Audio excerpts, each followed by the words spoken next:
বাবা, ও বাবা, ও বাবা, কি হয়েছে? তোমার কষ্ট আমরা আর দেখতে পাচ্ছি না বাবা। বাড়ি একটা মেয়ে আনার খুব দরকার। ঠিক আছে, দেখছি বিকালের মধ্যে।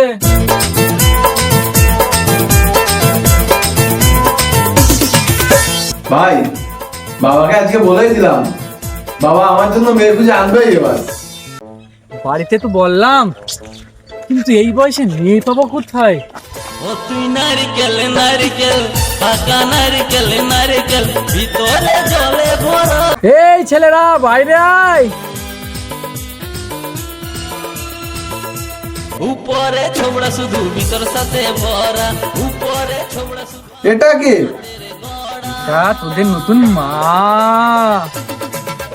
হ্যাঁ? বাবা, আমরা তোমাকে আমাদের বিয়ের কথা বলেছিলাম, তোমার বিয়ের কথা না।